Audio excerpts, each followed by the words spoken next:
Hello दोस्तों, नमस्कार। Again स्वागत है आपका चाणक्य ग्रुप ऑफ इकोनॉमिक्स में।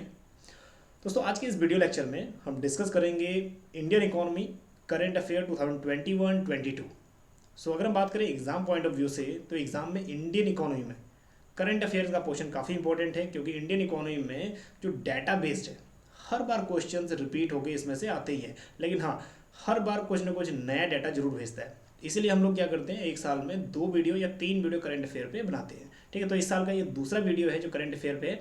इससे पहले भी हम लोग करंट अफेयर पे डिस्कस ऑलरेडी कर चुके हैं।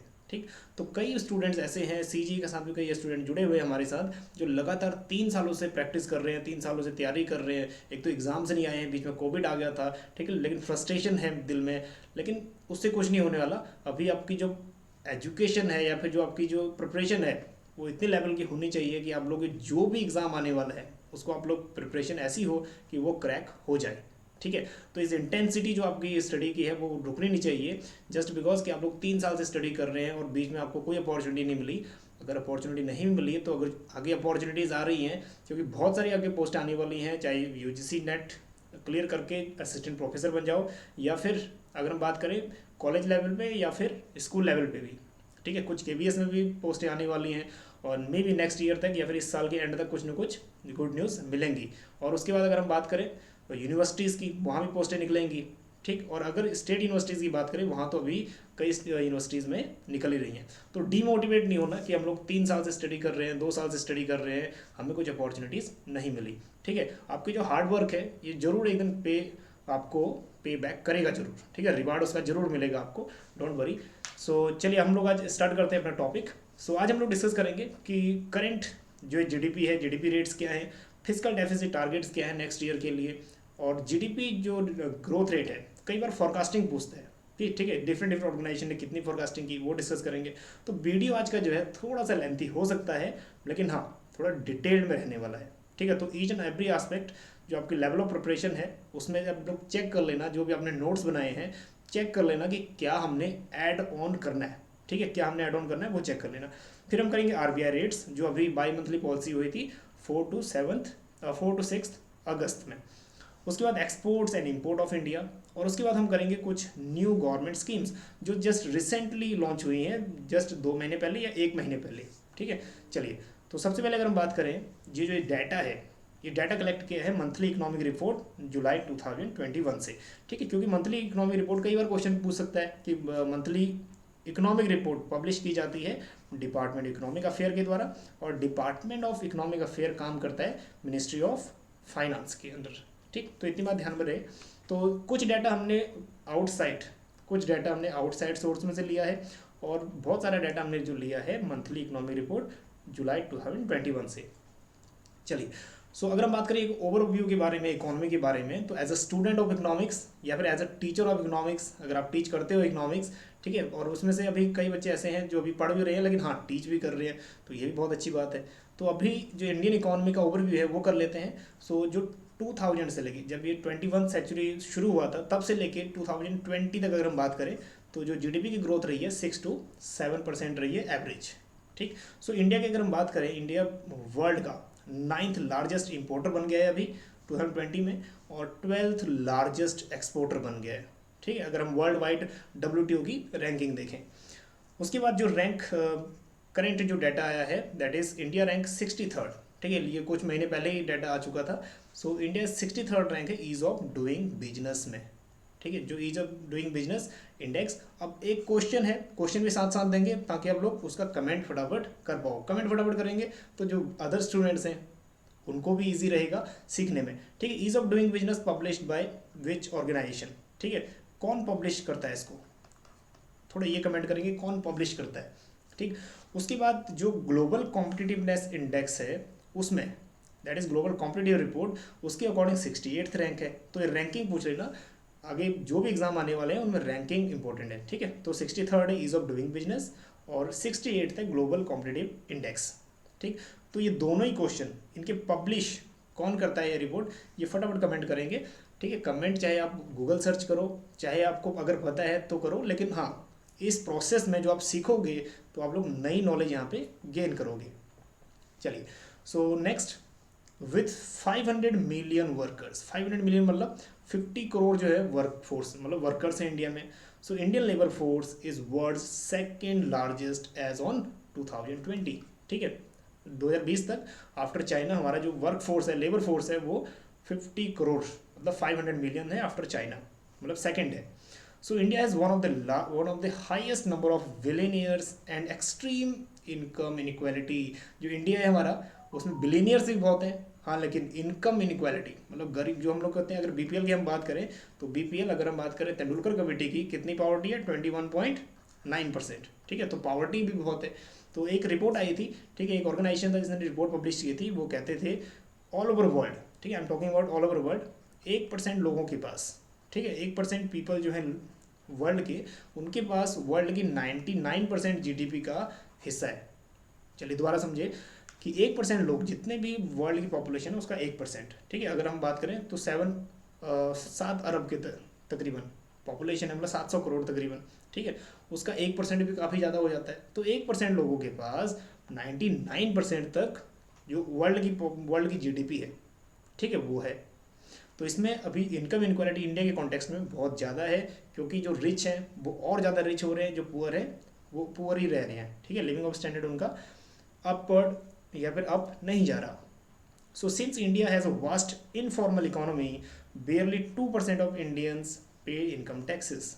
ठीक है, इंडियन इकोनॉमी हमारी जो इनफॉर्मल है, फॉर्मल होता है जो ऑर्गेनाइज्ड सेक्टर होते हैं, ठीक है, इनफॉर्मल है कहीं हम लोग कहीं वेजेस ले लिए, दिहाड़ी कर ली, तो इस टाइप के अनऑर्गेनाइज्ड वे में वर्क ज़्यादा होते हैं। तो वो हमें मतलब गवर्नमेंट को प्रॉपर पता नहीं चल पाता इनकम टैक्स कहाँ से वसूल करना है। तो यहाँ पे सिर्फ 2% लोग ही हैं जो इनकम टैक्स पे कर पा रहे हैं। चलिए, अकॉर्डिंग टू 2017 एक रिपोर्ट है PwC मतलब प्राइस वाटर हाउस कूपर्स की एक रिपोर्ट है, उसके अकॉर्डिंग इंडिया 2050 तक यूनाइटेड स्टेट्स को सरपास कर जाएगा in terms of PPP, purchasing power parity में। ठीक है, अभी ये परचेजिंग पावर पैरिटी में है थर्ड, ठीक है, after China, after USA, China, then India. ठीक है, परचेजिंग पावर पैरिटी में, लेकिन 2050 तक फर्स्ट नंबर पे आने के चांसेस हैं।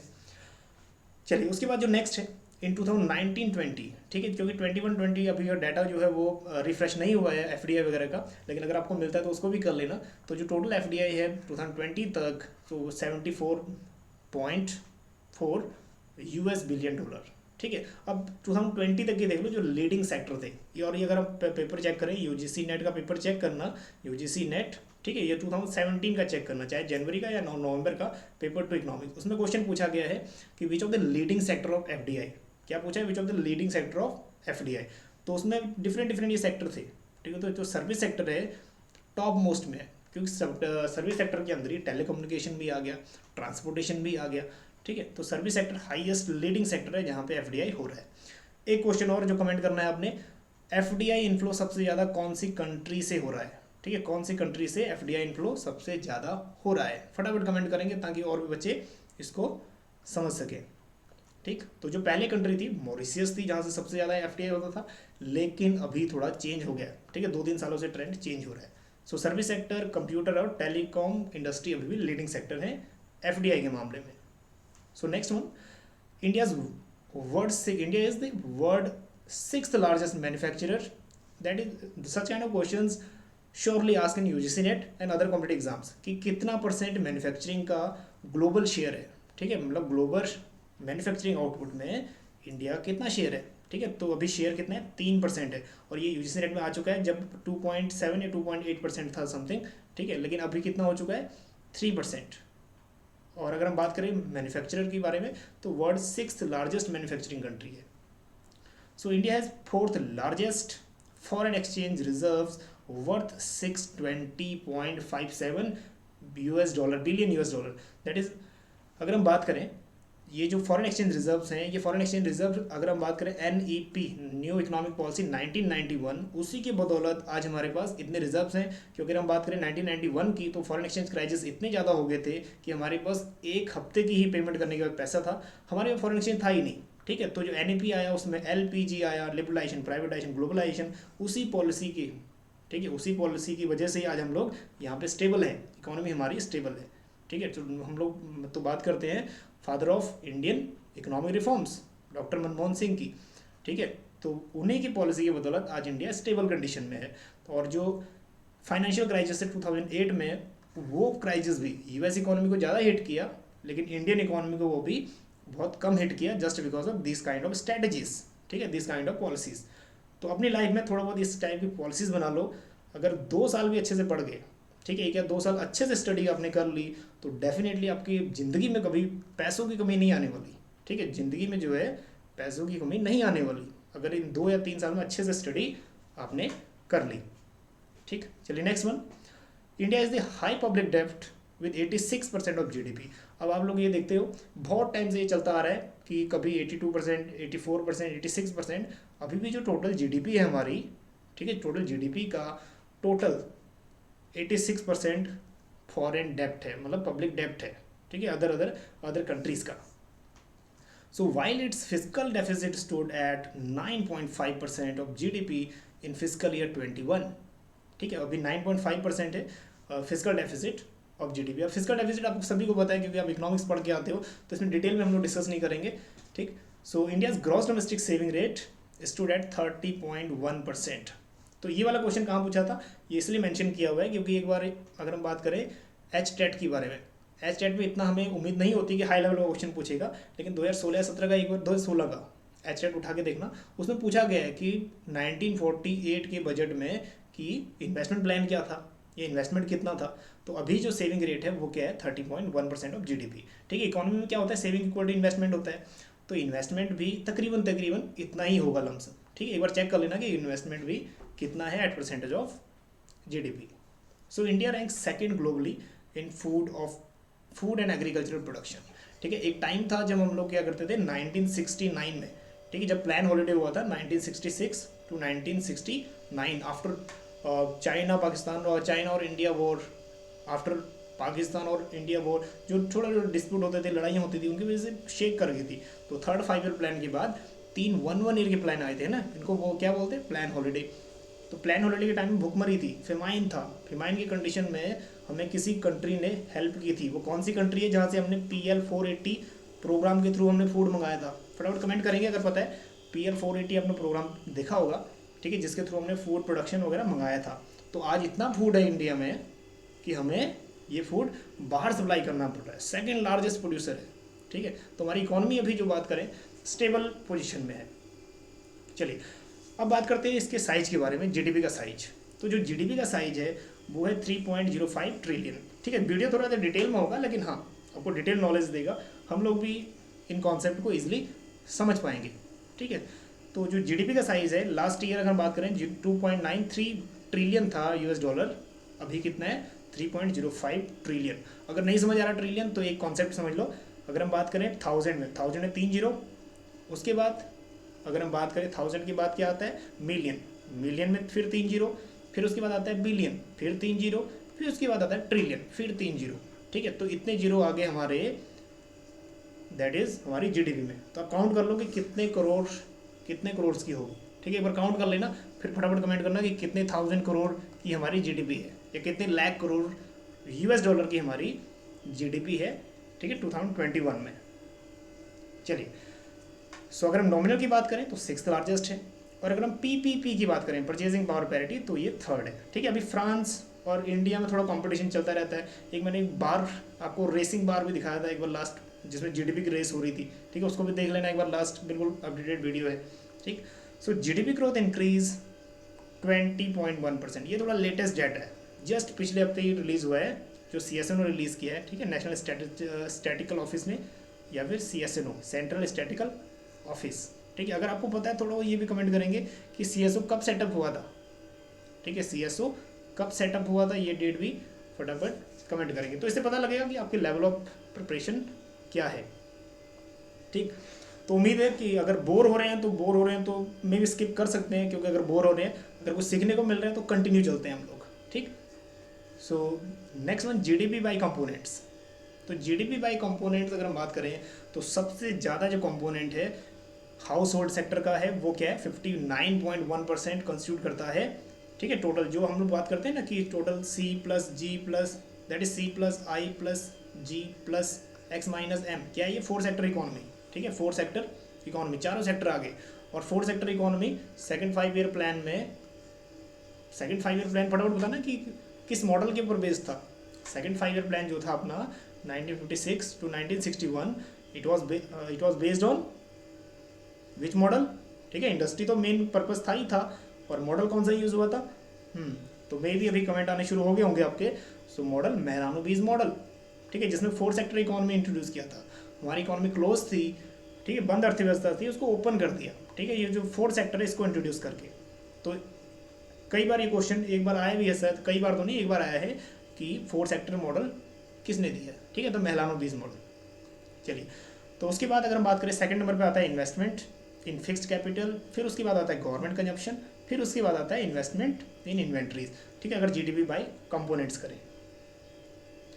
चलिए, अगर हम बात करें सीपीआई इन्फ्लेशन के बारे में, कंज्यूमर प्राइस इंडेक्स, तो जो अभी का जो इन्फ्लेशन रेट है जून 2021 का, ठीक है, वो रहा है 6.25%। और अगर हम बात करें पिछले मार्च के बारे में, ठीक है, अगले 1-2 महीने पहले, तो ये 5.4 समथिंग थी। ठीक, तो सीपीआई एक बार बताएंगे कि सीपीआई का बेस ईयर क्या है।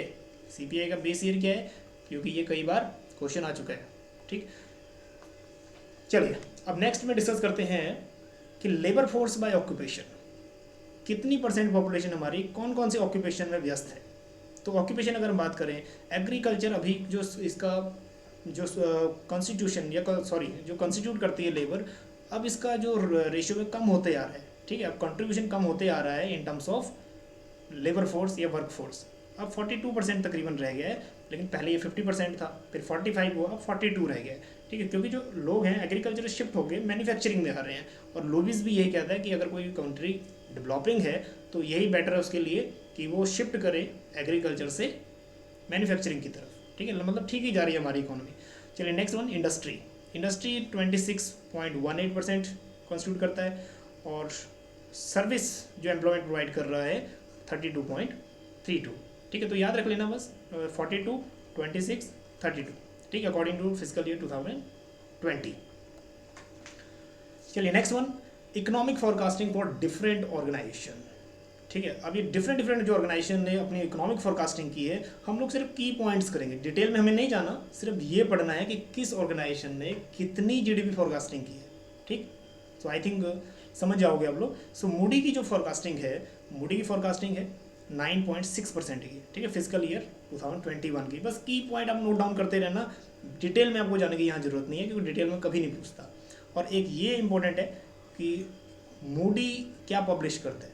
ठीक है, मूडी ने अपडेट किया है या पब्लिश किया है ग्लोबल मैक्रो आउटलुक 2021-22 रिपोर्ट, उसमें 9.6 बताया है कि फोरकास्टिंग की इकोनॉमी हमारी ग्रो कर सकती है।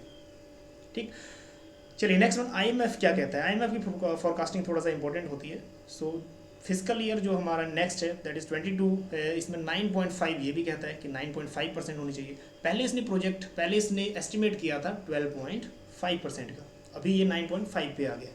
एट द सेम टाइम इसने एक और फोरकास्टिंग की है for world economy, for global economy के लिए फोरकास्टिंग की है कि ये 6% रही है 2021 में, मतलब that projected 6% growth in 2021 and 4.9 in next year.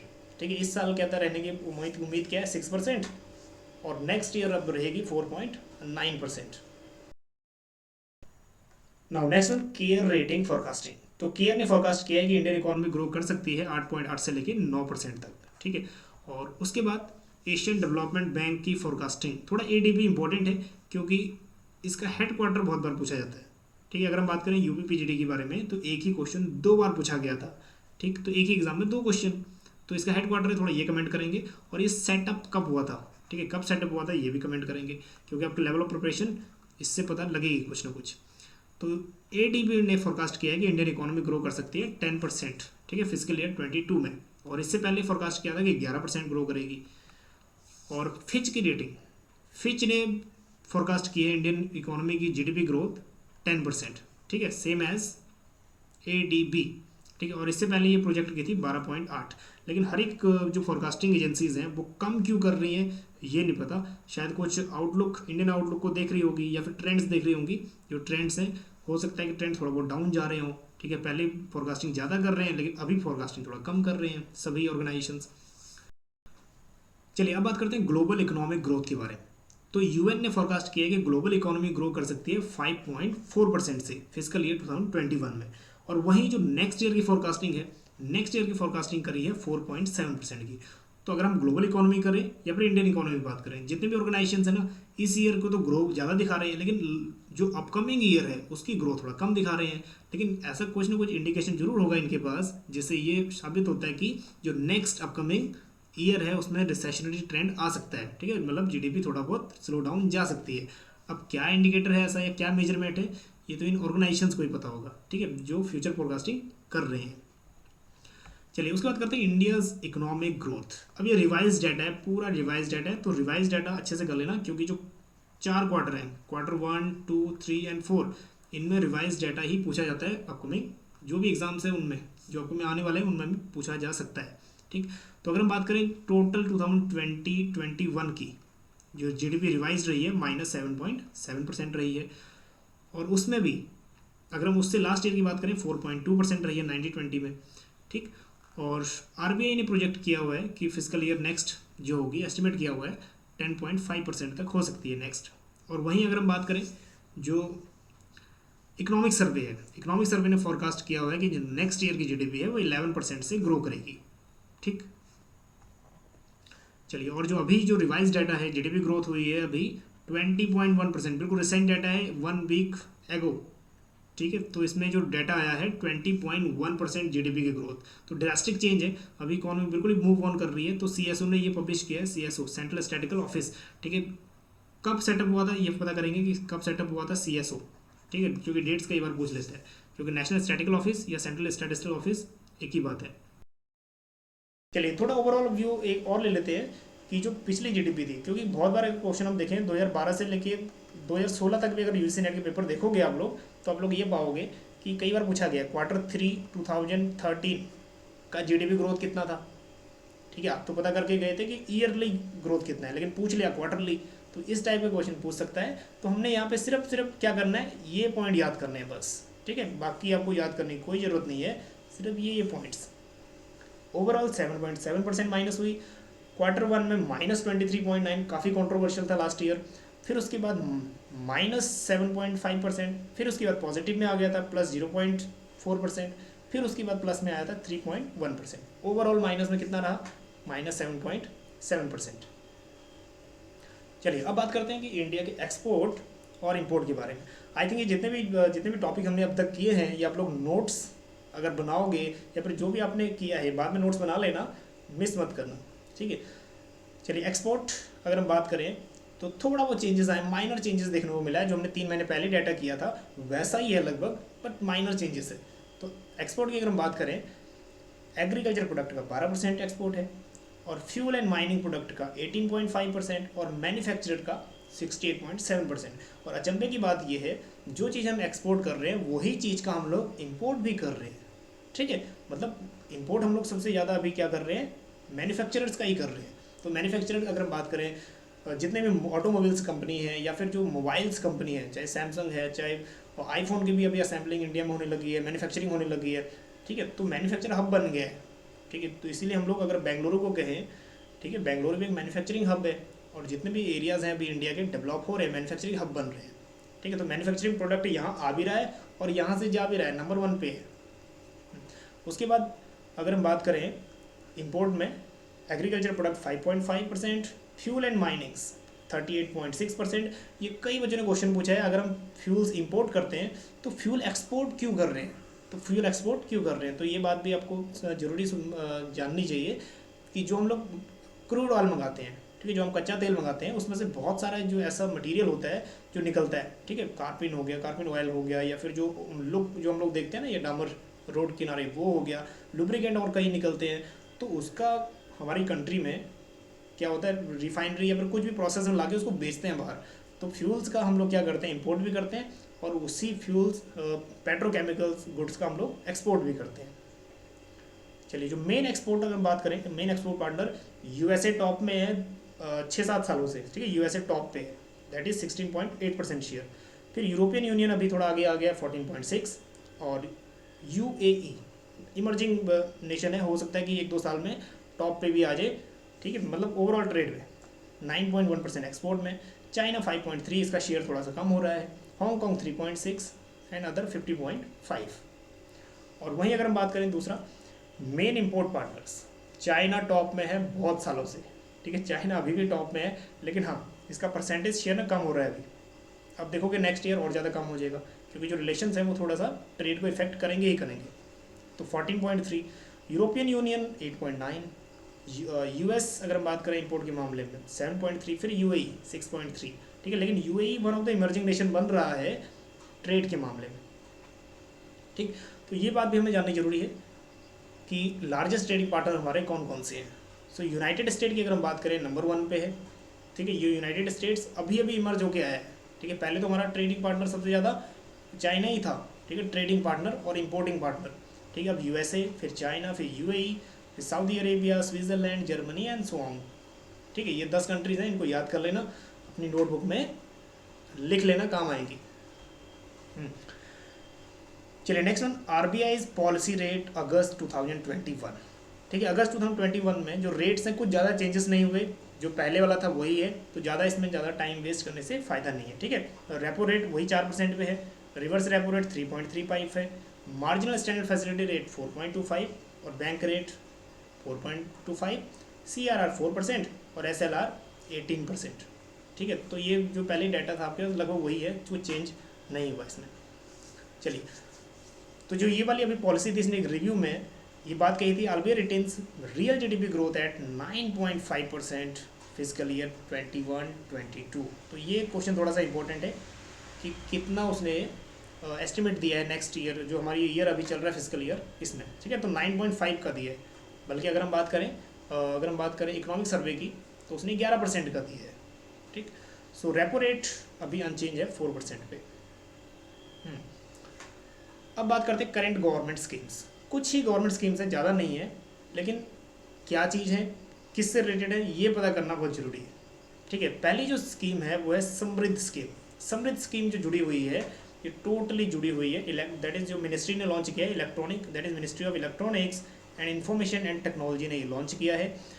और लॉन्च किस लिए किया है, ताकि जो स्टार्टअप्स हैं उनको एक्सेलरेट मिल सके, ठीक है, जो स्टार्टअप है उनको बढ़ाने के लिए। और नाम इतना अच्छा दिया है समृद्ध, ठीक है, दैट मीन प्रॉस्पेरिटी, ठीक है, that mean for product innovation development and growth. ये सभी चीज़ें इनोवेशन, डेवलपमेंट, ग्रोथ, ये सब समृद्धि को ही बता रहे हैं, तो एक नाम अच्छा दिया है, दैट इज समृद्ध, ठीक। और ये लॉन्च हुआ था 25 अगस्त 2021 को। चलिए, उसके बाद दूसरा जो नाम दिया है वो दिया उभरते सितारे। क्या बात है, ये नेम भी बहुत अच्छा है, उभरते सितारे। उभरते सितारे scheme is related with, question आ सकता है, ठीक है, तो रिलेटेड विद है एक्सपोर्ट ओरिएंटेड कंपनीज के एक्सपोर्ट को बढ़ावा देने के लिए उनको इन्वेस्टमेंट प्रोवाइड करना, ठीक है, उनको इन्वेस्टमेंट प्रोवाइड करना। सो लॉन्च ऑल्टरनेट इन्वेस्टमेंट फंड, ठीक है, alternate investment fund for export oriented companies, जो चीज़ एक्सपोर्ट करती है ना, मतलब एक्सपोर्ट प्रमोशन के लिए, उनके लिए 250 करोड़ रुपीज़ का जो इन्वेस्टमेंट है पैकेज स्पेशली लॉन्च किया है, ठीक है। तो जो mid size export oriented companies हैं उनको हेल्प मिले, ठीक है। अगर हम बात करें दूसरी, तो एक्सपोर्ट प्रमोशन के लिए भी बोल सकते हैं। अब ये थोड़ा इंपॉर्टेंट है कि कौन कौन से इसमें स्पॉन्सर्स हैं। तो स्पॉन्सर्ड ये स्कीम कर रही है एक्सिम बैंक और सिडबी, ठीक है। Exim bank 1982 and what is the timing of SIDBI, फटाफट कमेंट करेंगे what is the timing of SIDBI. चलिए, उसके बाद जो नेक्स्ट है फर्स्ट फाइनेंशियल इंक्लूजन इंडेक्स। थोड़ा इंडेक्स नया है। फाइनेंशियल इंक्लूजन का मतलब ये होता है कि सबके पास अगर फाइनेंशियल अवेलेबिलिटी या फिर फाइनेंशियल एक्सेसिबिलिटी है, मतलब मेरे पास भी सेम अपॉर्चुनिटी है कि मैं लोन ले सकता हूँ, ठीक है, और जो अमीर लोग हैं उनके पास भी सेम है, गरीबों के पास भी सेम एक्सेस है, तो उसको बोलते हैं फाइनेंशियल इंक्लूजन। मतलब सबके पास एक्सेसिबिलिटी है, कोई भी लोन ले सकता है, कोई फाइनेंस ले सकता है, उसको बोलते हैं फाइनेंशियल इंक्लूजन। और फाइनेंशियल इंक्लूजन के लिए बहुत बढ़िया स्कीम थी प्रधानमंत्री जन धन योजना, ठीक है। इसमें भी कभी क्वेश्चन आ चुका है, अगर डेट याद है तो फटाफट करेंगे कि डेट क्या है, ठीक है। 2014 में जो स्कीम आई थी तो उसमें डेट क्या थी, क्योंकि पूछा गया है पिछले एग्जाम्स में, ठीक है, क्योंकि फाइनेंशियल इंक्लूजन में वो स्कीम काफ़ी हेल्पफुल थी। तो आरबीआई ने यहाँ पे एक इंडेक्स जारी किया है जिसके थ्रू पता लगा सकते हैं कि फाइनेंशियल अवेलेबिलिटी या फाइनेंशियल इंक्लूजन कितना है इंडिया में, ठीक है। उसके लिए banking sector, insurance sector, investment, postal as well as pensioner sector, ये सभी इंक्लूड है उसमें, ठीक है, क्योंकि ये सभी चीज़ों में लेन देन होता है पैसों का। सो जो रिपोर्ट है या फिर जो इंडेक्स है, reading that is first reading for the period ending मार्च 2021, ठीक है, तो पाया गया इन्होंने कि जो फाइनेंशियल इंक्लूजन इंडेक्स है वो निकला है 53.9, 53.9। और अगर हम बात करें जो लास्ट मेजरमेंट किया था एंडिंग मार्च 2017 का, जो एंडिंग किया था, लेकिन खैर हुआ तो फर्स्ट टाइम ही लॉन्च है, लेकिन हो सकता है कुछ मैकेनिज्म ऐसा हो कि 2017 का भी इन्होंने फाइंड आउट कर लिया हो उस प्राइजेस पे या उस लेवल की जीडीपी पे, ठीक है, तो वहाँ फाइंड आउट किया इन्होंने 43.4। तो फाइनेंशियल इंक्लूजन बढ़ रहा है, मतलब कि जो फाइनेंशियल अवेलेबिलिटी है वो बढ़ रही है। चलिए next one, national edible oil mission that is oil palm. अब सिर्फ ये इसलिए आपको बताना था कि नेशनल एडिबल ऑयल मिशन किससे जुड़ा हुआ है, पाम ऑयल से, ठीक है, और ये 9 अगस्त 2021 को सेटअप हुआ था। चलिए उसके बाद अगर हम बात करें फिजिकल डेवलपमेंट के बारे में, फिजिकल डेवलपमेंट डाटा वही है जो हम लास्ट टाइम किया, तो इस पर हम लोग ज़्यादा टाइम वेस्ट नहीं करेंगे, ठीक है। जो अभी जो रिवाइज्ड फिजिकल डेफिसिट है, ठीक है, तो 21 दैट इज 21-22 अगर हम बात करें फिजिकल डेफिसिट 6.8 और रिवेन्यू डेफिसिट 5.1 और जो रिवाइज्ड है, ठीक है, जो 2021 में हो चुका है वो 7.5, ठीक है। लेकिन ये वाला है दैट इज एस्टिमेटेड है इस ईयर के लिए, ठीक है, 21-22 के लिए। जो रिवाइज्ड है, ठीक है, यहाँ पे गलती हो गई थी उसके लिए सॉरी, ठीक है, जो रिवाइज्ड है वो कितना है 9.5%, ठीक है, 2020-21 का रिवाइज मतलब जो एक्चुअल में हो चुका है, और एस्टिमेटेड मतलब जो अभी होगा, ठीक है, इतना अनुमान है। तो अभी जो रिवाइज्ड है इस ईयर का कितना है 9.5। सो फिजिकल डेफिसिट 6.8 जो है टारगेटेड है, ठीक है, 21-22 के लिए, और 9.5 जो है 9.5 रिवाइज्ड है जो एक्चुअल हो चुका है। तो चांसेस हैं इन दोनों में से कोई क्वेश्चन पूछ सकता है, और ज़्यादा चांसेस है 9.5 के पूछने के, ठीक है, जो रिवाइज्ड हुआ है। तो ट्रेंड्स इन डेफिसिट कर लेना, क्योंकि यहाँ से एक क्वेश्चन 100%, अब लिख के ले लो 100%, ये क्वेश्चन किसी न किसी कॉम्पिटेटिव एग्जाम में आएगा। पीएचडी एंट्रेंस दे रहे हो या फिर किसी कॉलेज एंट्रेंस दे रहे हो या सॉरी यूनिवर्सिटी एंट्रेंस दे रहे हो, उसमें ये क्वेश्चन रिपीट होगा ही होगा, ठीक है। और ये सीक्वेंस कई बार पूछ लेता है, यूजीसी नेट में भी सीक्वेंस बहुत बार पूछा है, ठीक। तो रिवेन्यू डेफिसिट 7.5 जो रिवाइज हो चुका है, नेक्स्ट का टारगेट है 5.1, और फिजिकल डेफिसिट 9.5 और 6.8 target, effective revenue deficit 6.3, 4.1 target, primary deficit 5.9 और जो टारगेटेड है 3.1, ठीक है। जितना ही बोला है ऐसा समझ नहीं आने वाला जब तक आप लोग अपने हाथ गंदे नहीं करते तब तक, ठीक है। हाथ गंदे करने का मतलब ये है कि जब तक कॉपी और पेन से आप लोग कॉपी नीली नहीं करते तब तक, ठीक। Next, where rupees goes where rupees comes from, ये कर लेना, ये भी बहुत बार क्वेश्चन किसी न किसी वे में आता है, ठीक है। रुपीज़ कहाँ से आता है, तो 36 रुपीज़ तो आ रहा है बोरोइंग से, क्योंकि फिजिकल डेफिसिट इतना है 9.5, ठीक है, और अदर लाइबिलिटीज से आ रहा है 36%। उसके बाद जो है अभी इनकम टैक्स, ठीक है, जो इनकम टैक्स है वो कितना है 14%, लेकिन उससे ही पहले कितना है जीएसटी, ठीक है। तो इसका क्रोनोलॉजी कर लेना, जीएसटी 15%, इनकम टैक्स 14% और कॉर्पोरेशन टैक्स, पहले कॉर्पोरेशन थोड़ा आगे रहता था, अभी जीएसटी के आने के बाद पीछे हो गया, ठीक है। सो ये दैट इज 13%, और इसमें भी कर लेना नॉन रिवेन्यू, नॉन डेप्ट, कैपिटल रिसिप्ट, और उसके बाद आएगा रुपीज़ गोज टू, जो रुपीज़ है वो कहाँ चला जाता है। सो सबसे ज़्यादा जो रुपीज़ है इंडिया का वो चला जा रहा है, ठीक है, क्योंकि हमारी इकॉनमी कुछ ना कुछ कहो आप लोग, पॉजिटिव कहो नेगेटिव कहो, डेप्ट ट्रैप में फंसने वाली है, ठीक है। जब डेप्ट ट्रैप में फंस जाती है कोई इकॉनमी तो इसको क्या बोलते हैं, लजार्ड इकॉनमी, ठीक है। लजार्ड इकॉनमी ऐसी इकॉनमी जो स्लो चल रही है, जिसपे कर्जा ही इतना है, ठीक है, डेप्ट ही इतना ज़्यादा है कि इनकम वैसे निकल जा रही है आपकी रीपेमेंट ऑफ लोन्स में, ठीक। तो रीपेमेंट ऑफ लोन्स, चलिए एक क्वेश्चन ये भी बताइए कि रीपेमेंट ऑफ लोन्स, जो रीपेमेंट ऑफ लोन्स होता है, ठीक है, वो कैपिटल अकाउंट का पार्ट है या रिवेन्यू अकाउंट का पार्ट है, ठीक है, मतलब रिवेन्यू एक्सपेंडिचर है या फिर कैपिटल एक्सपेंडिचर है, ठीक है, रीपेमेंट ऑफ लोन्स, ठीक। करेंट अकाउंट में आएगा या कैपिटल अकाउंट में आएगा, ठीक है, जो भी समझ आया आपको, ठीक, कमेंट करना है इसको जरूर, क्योंकि कंट्रोवर्शियल टॉपिक है, इस पर काफ़ी कंट्रोवर्सी होती है। रीपेमेंट ऑफ लोन्स किस में आएगा, रेवेन्यू में या फिर कैपिटल में, आंसर मैं नेक्स्ट वीडियो में कभी बताऊंगा आपको, ठीक। चलिए उसके बाद अगर हम बात करें 16% share taxes, share of that is shares of taxes and duties, state के शेयर जितना भी है, ठीक। उसके बाद सेंट्रल सेक्टर स्कीम्स हो गई, जो है सेंटर स्पॉन्सर्ड स्कीम, तो ये चीज़ें, ठीक। चलिए तो ये लास्ट पॉइंट था। अभी जितने भी ये पॉइंट्स हैं, इन सब पॉइंट को इजीली कर लेना। अगर आपने नोटबुक में अभी तक नोट डाउन नहीं किए हैं तो नोट डाउन कर लेना, क्योंकि आपने काफ़ी टाइम इन्वेस्ट किया है इस वीडियो को पूरा देखने में। सो आप लोग बहुत सारी चीज़ें ऐसी होंगी जो आपने नई चीज़ें सीखी होंगी। ठीक है, तो एग्ज़ाम आपका जब भी है, एग्ज़ाम 2 महीने बाद है, 1 महीने बाद है, प्रिपरेशन अपनी उस लेवल की रखिए। अभी कुछ सिलेक्टेड टॉपिक्स हैं जो हम लोग डिस्कस करने वाले हैं आगे अपकमिंग लेक्चर्स में। ठीक है, मिलते हैं आपको नेक्स्ट वीडियो में। बने रहिए चाणक्य ग्रुप ऑफ इकोनॉमिक्स के साथ और अपनी level of preparation highest level की रखिए। Thank you so much.